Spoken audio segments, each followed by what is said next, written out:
साहब कुर्बानी देनी पड़ी तो देंगे, लड़ना पड़ा तो लड़ेंगे। पहले कहा गया था जमीयत कोलकाता की तरफ से एक मैदान करबला बना देंगे। क्यों इस तरह की बातें की जाती हैं?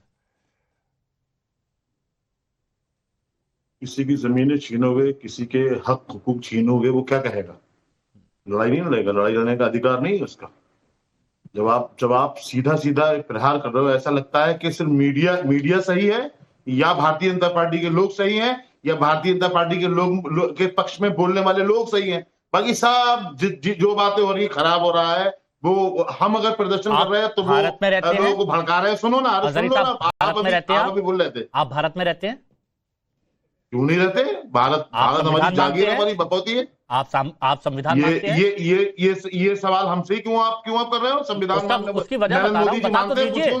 उसकी वजह बता रहा हूं, बता तो दीजिए। हम तो मानते ही, हमारी कौम भी। अब आप संविधान मानते हैं तो आपने कहा कि अगर आपसे कोई आपकी जमीनें छीनेगा, जैसा आप कह रहे हैं कि कोई आपसे आपकी जमीनें छीनेगा, हम लोग कोर्ट में जाते हैं कि नहीं जाते हैं? या हम ये कह रहे हैं कि मैदान करबला बना देंगे, कुर्बानी दे देंगे? ये क्या है? अरे साहब, क्या विरोध प्रदर्शन करना, क्या ये संवैधानिक अधिकार है या नहीं है? किसी भी मामले को लेकर के बताएं हमें आप। नहीं तो विरोध प्रदर्शन का तरीका क्या है? सुनो, जब आप अमेंडमेंट लेकर के आ रहे थे, आपने जब ढिंढोरा पीटा था, आपने जब ढोल पीटा था, तभी तमाम उलमा ने और मुस्लिम पर्सन लॉ बोर्ड ने और दीगर तहरीकों तंजीमों के सरबराहों ने कह दिया था ना, चेताया था ना, चेतावनी दी थी ना कि भाई अगर आप ये सब करोगे तो हम विरोध करेंगे, विरोध प्रदर्शन करेंगे। तभी बात को मान लेते, कम से कम सड़क पर आ जाएंगे, ये कर देंगे, वो कर देंगे। करके तो देखिए इस तरह की बातें, ये भड़काने वाली बातों की कैटेगरी में आती है। और ये जब भड़काया जाता है ना, तो भड़काया जाता है तो उसी का रिजल्ट होता है ये मुर्शिदाबाद, जहां लोगों की जान जाती है। आज भी लोग घर छोड़कर कहीं और जाने को मजबूर है। तो सिन्हा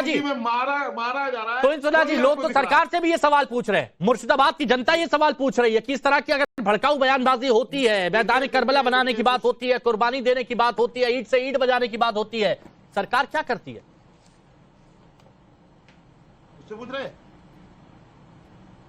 तौहीन सिन्हा जी, देखिए, बताइए। असादुद्दीन ओवैसी हो या ममता बनर्जी हो, असादुद्दीन ओवैसी हो या ममता बनर्जी हो, इन दोनों को लंबे समय से आग से खेलने की आदत हो गई थी। लेकिन इन दोनों को चेतावनी देना चाहूंगा कि इस बार अगर आग से खेलेंगे तो आग की चपेट से बच नहीं पाएंगे, और ना तो टीएमसी बचेगी और ना इनकी असादुद्दीन ओवैसी की पार्टी बचेगी। ये बिल जो है, ये बिल कानून बन चुका है, दोनों हाउसेस में पारित हुआ है, और इसको किसी भी राज्य सरकार को बीच में मत बोलिए। आपको, आपके हित के लिए आपको चेतावनी दे रहा हूं, क्योंकि कानून जिस प्रकार की भाषा का प्रयोग करते हैं कि ये करबला कर देंगे। अब गुंडागर्दी कहां से हो गई? आपको चेतावनी एक शुभचिंतक के तौर पे, आपने शुरुआत में कहा चेतावनी दी थी हमने, अब अगर वो चेतावनी दे रहे तो गुंडागर्दी हो गई। आपको सिर्फ राजनीति करनी है, लाशों पर राजनीति करते हो, आप बात कर रहे हो।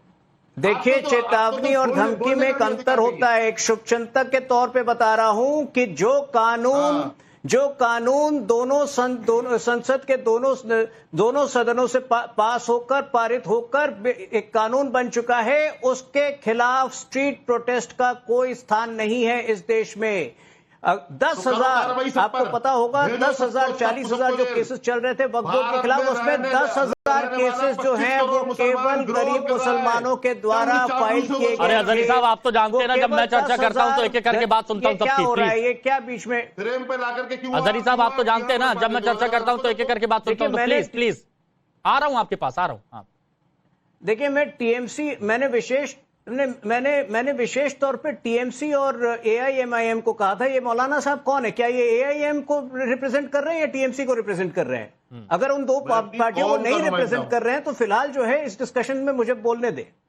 देखिए, पिछले 2 महीनों में मुर्शिदाबाद में जो हमने हाल देखा है, ये पूरी तरह से पूर्व नियोजित था। पिछले 10 दिनों से आपको याद होगा ममता बनर्जी किस प्रकार के बयान दे रही थी। आपको याद है, आज से 10 दिन पहले उन्होंने एक सभा में कहा था कि बीजेपी वाले लोग गंदा धर्म को मानते हैं। क्या कहने का अर्थ था उनका? सनातन धर्म गंदा है।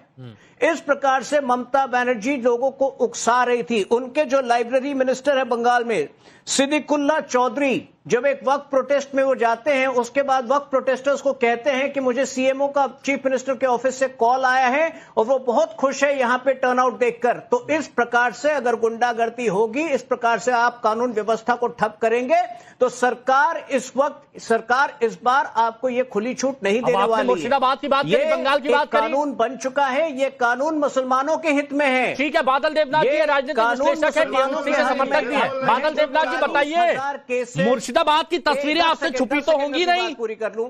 मुर्शिदाबाद की तस्वीरें आपसे छुपी तो होंगी नहीं? ये जो भड़काने का सिलसिला एक के बाद एक हो रहा था, क्या उसी का नतीजा है ये इंसान? सर जी 4:55 से 5:10 हो गया, 15 को मैंने सुना, 10 दिन से चल रहा था। और मैं आपको 1 मिनट टाइम मांगूंगा, 1 मिनट सर प्लीज, बोलिए सर प्लीज। रिक्वेस्ट, 1 मिनट मांगूंगा। पहला मुर्शिदाबाद के बारे में पहले बता दूं, कल 120, आज 155 लोगों को गिरफ्तार किया गया है। परसों से डीजी, एसपी, डीएम सब मुर्शिदाबाद में है। हमारा 2 विधायक, एक संस्था जोंगीपुर में, वो घर घर में जा रहा है। दूसरा बात है, ये जो आपने जोगी जी का भाषण आपने सुनाया, ये जो आदमी का भाषण आपने सुना है, ये पूरे देश के अंदर एनकाउंटर स्पेशलिस्ट और बुलडोजर स्पेशलिस्ट है। और 1 हफ्ता पहले इनके स्टेट में 69,000 शिक्षक भर्ती रद्द हो गया। मतलब आउट ऑफ ट्रैक पर जाइए। उत्तर प्रदेश में सर पायलट मैं हूँ, ट्रैक पे रखूंगा। 1 मिनट मांगा सर, 1 मिनट मांगा। 69,000 रद्द हो गया। मतलब उत्तर प्रदेश में शिक्षा भर्ती में घोटाला हुआ है। तीसरा, ये जो गिरिराज सिंह और सुकांत मजूमदार 2 मिनिस्टर ने बताया, बंगाल में गिरिराज सिंह क्या कह रहे हैं, हिंदू पलायन कर रहे हैं, और सुकांत मजूमदार बोल रहे हैं ममता बनर्जी बांग्ला को बांग्लादेश बनाने की कोशिश कर रहा है। सर बांग्ला में 10.5 करोड़ लोग, आपके पास तो जो भी एमएलए आते हैं वो भी तृणमूल में ज्वाइन कर लेता है, टीएमसी में ज्वाइन कर लेता है। आप लोगों के पास कोई नहीं रहता है। बंगाल और बंगाली संस्कृति को पूरे विश्व में ममता बनर्जी का नहीं हुआ पलायन, वहां पर पलायन नहीं हुआ, पलायन नहीं हो गया। 1 मिनट आपका हो गया, 1 मिनट आपका। इधर उधर जाएंगे तो मेरे को रोकना पड़ेगा। पलायन हुआ कि नहीं हुआ? पलायन हुआ कि नहीं हुआ? करना चाहिए। पलायन हुआ सर कुछ तो हुआ है, कुछ तो हुआ, कुछ तो माना हुआ है। अरे कुछ तो माना बादल देवनाथ दा, बहुत बढ़िया, अच्छी बात है। कम से कम आईना देख रहे हैं, आईना देखना शुरू कर दिया आपने। तो ये भड़काऊ भाषण की वजह से हुआ ये? सर जो बदमाशों ने अत्याचार किया, आग जलाई, हत्या किया, उन सारी लोगों को गिरफ्तार किया गया है। अरे तो इतनी हिम्मत कहां से आई? इतनी हिम्मत कहां से आई वो नहीं बताया?